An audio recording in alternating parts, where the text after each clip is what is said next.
Break के बाद स्वागत है आपका। अब खबर गाजियाबाद से, जहां पर धरने पर बैठी एक महिला की तबीयत खराब हो गई। दरअसल यहां पर पेरेंट्स एसोसिएशन की तरफ से लगातार धरना दिया जा रहा है। अपनी मांगों के साथ पुरजोर तरीके से अपनी बात को रखने की कोशिश हो रही है और इसी दौरान पेरेंट्स एसोसिएशन की महिला सदस्य की तबीयत खराब हो गई।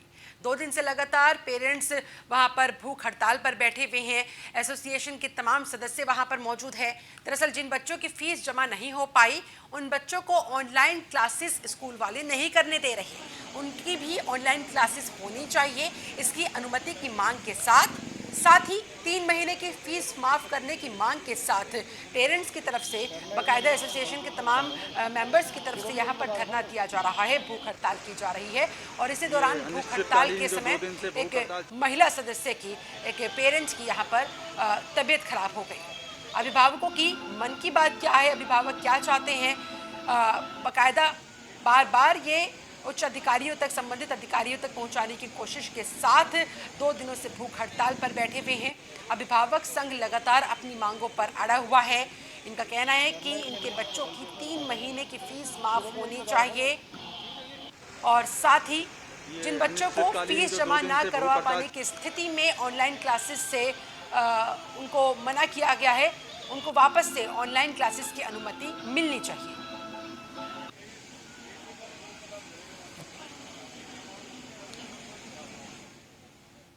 ने पूरी तरीके से आंख बंद कर ली है अपनी, कि उन्हें अभिभावकों की बात नहीं सुननी। वो सिर्फ अभिभावकों को परेशान कर सकते हैं। 2 दिन हो गए हैं, 48 घंटे से ज़्यादा का समय होता जा रहा है। और मेरी एक साथी साधना सिंह, जो कि प्रेसिडेंट है सेंट मेरी पेरेंट एसोसिएशन की, उनकी तबीयत भी ख़राब हो गई, शुगर लेवल बढ़ गया। और जिस वक्त इनकी तबीयत खराब हुई उस वक्त एडीएम सिटी यहाँ से 10 मीटर दूर ही मौजूद थे, लेकिन प्रशासन ने कोई डॉक्टर भेजने की भी व्यवस्था नहीं की। हम लोगों ने खुद ही डॉक्टर को बुलाया और पूरे प्रीमाइसेस में लगातार प्रशासन की गाड़ियाँ दौड़ाकर प्रेशर बनाया जा रहा है। और ऐसा लग रहा है कि जैसा पूरे प्रदेश में हो रहा है कि कोई भी आंदोलन हो उसको कुचल डालो। ऐसा लग रहा है कि जैसे शासन प्रशासन ने 48 घंटे से 50 घंटा होने जा रहा है और चूँकि भूख हड़ताल है और पानी के अलावा कुछ खाया नहीं है, कुछ लिया नहीं है इन्होंने, तो तबीयत बिगड़ गई थी। डॉक्टर बुलाए गए थे, हमारे ही संगठन के कमेटी से ही है, तो उन्होंने अभी कुछ टैबलेट्स वगैरह दिए हैं और आराम कर रही हैं। इनका बीपी वगैरह लो हो गया था काफ़ी, तो जिला प्रशासन सुनने को तैयार नहीं है। आ रहे हैं बार बार प्रशासनिक अधिकारी, धमकी दे रहे हैं और डरा रहे हैं कि अब आप हट जाइए, नहीं मुकदमा हो जाएगा।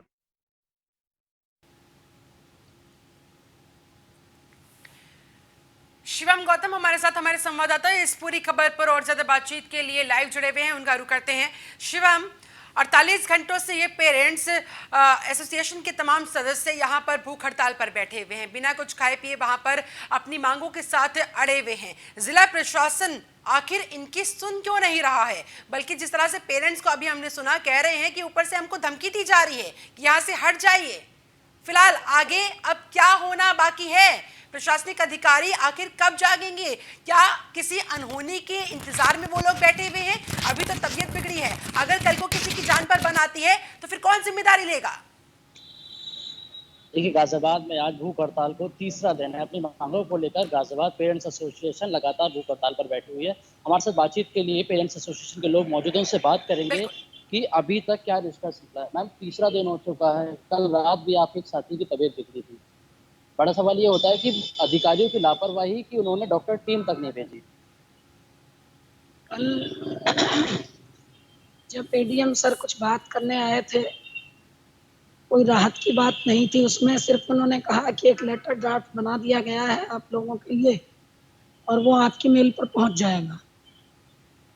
वो 10 ही मीटर दूर थे धरना स्थल से कि साधना जी की तबीयत खराब होनी शुरू हो गई और हमें लगा कि वो किसी डॉक्टर की टीम को यहाँ भेजेंगे, लेकिन शायद प्रशासन कहीं और बिजी था कल, तो कोई प्रशासन की तरफ से कोई मेडिकल हेल्प नहीं भेजी गई।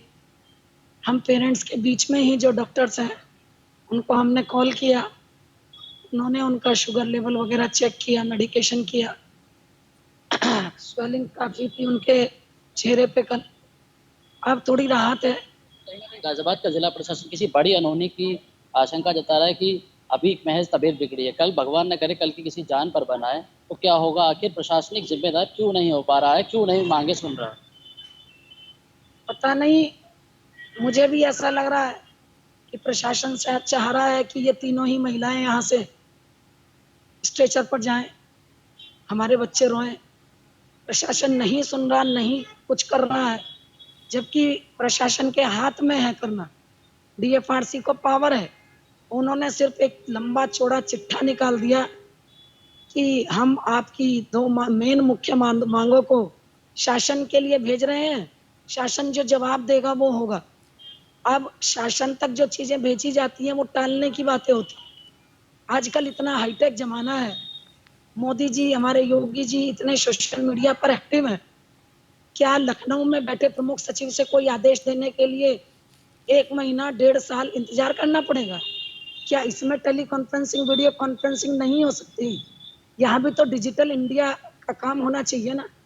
आपको पता है कि पिछले 3 दिन हो गए, 3 दिन से जिले के अभिभावक भूख हड़ताल पर बैठे हैं और उनकी तबीयत बिगड़ रही है।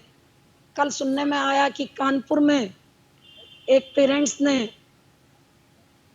सुसाइड कर लिया क्योंकि वो अपने बच्चे की फीस नहीं भर पा रहे थे शायद। तो ऐसी कितनी अनहोनी का इंतजार उत्तर प्रदेश की सरकार कर रही है, उत्तर प्रदेश के मुख्यमंत्री कर रहे हैं। शिक्षा मंत्री कब अभिभावकों के साथ खड़े होंगे? निजी स्कूलों के पक्ष में बयान न देकर अभिभावकों के पक्ष में बयान देंगे। शायद पितृपक्ष में चाहते हैं कि हमारे बच्चे हमारा श्राद्ध करें।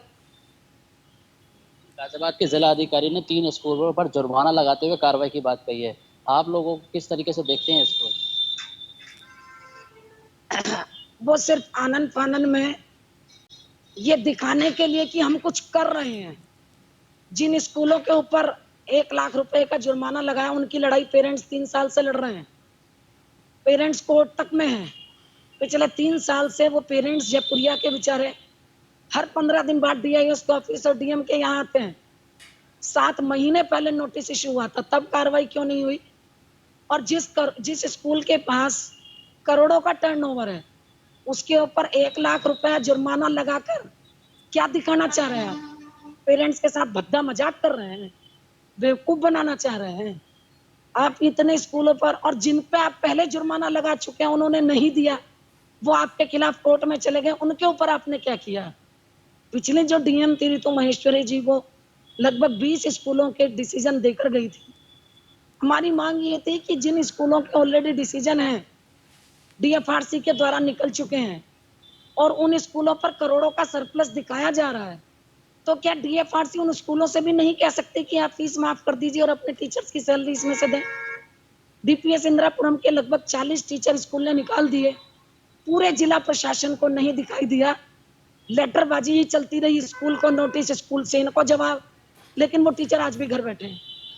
और उनमें पढ़ी लिखी महिलाएं हैं जिन्होंने पीएचडी तक की एजुकेशन कर रखी है, और नारा आपका बेटी बचाओ बेटी पढ़ाओ का है।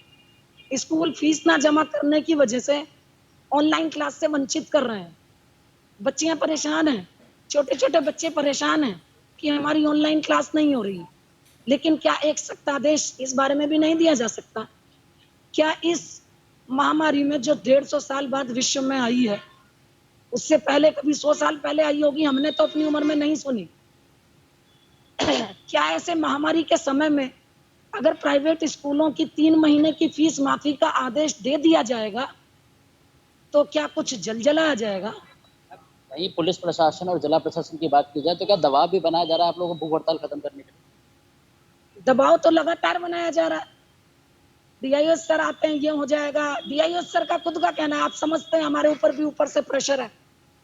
क्यों नहीं जिला प्रशासन प्राइवेट स्कूल फेडरेशन के सदस्यों को बुलाता, उनसे क्यों नहीं कहता कि जब तुम्हारे पास फंड है, और वो फंड उनका नहीं है, वो फंड पेरेंट्स का ही है, जिससे साल वो इकट्ठा करते आ रहे हैं, और वो सरप्लस फंड होता ही ऐसे समय के लिए है। कि जब कोई कंटिंजेंसी की स्थिति आएगी तो सरप्लस को यूज किया जाएगा।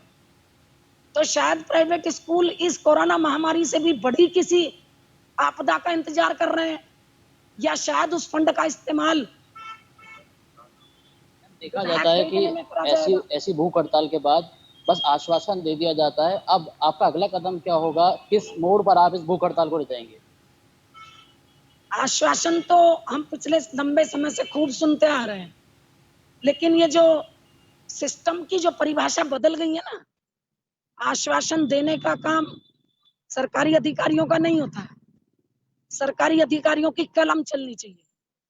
अफसोस इस बात का है कि इच्छा शक्ति कहाँ है। आपके पास राइट है, राइट नहीं है तो आप कहिए ऊपर अधिकारियों से, शिक्षा मंत्री से कहिए, टेलीफोन पे बात कीजिए, वीडियो कॉन्फ्रेंसिंग कीजिए। आप ऑनलाइन क्लास दे सकते हैं प्राइमरी के बच्चे को, ऑनलाइन शिक्षा मंत्री जुड़ नहीं सकते डीएम से, ऑनलाइन डीआईओ से जुड़ नहीं सकते, ऑनलाइन यहाँ बैठे पेरेंट्स से नहीं जुड़ सकते। गाजियाबाद के विधायक खुद उत्तर प्रदेश सरकार में राज्य मंत्री हैं और गाजियाबाद के सांसद केंद्रीय मंत्री हैं। अभी तक किसी से बातचीत हुई? कुछ अभी कोई मिलने आया हो आप लोगों से या संपर्क किया हो आप लोगों से?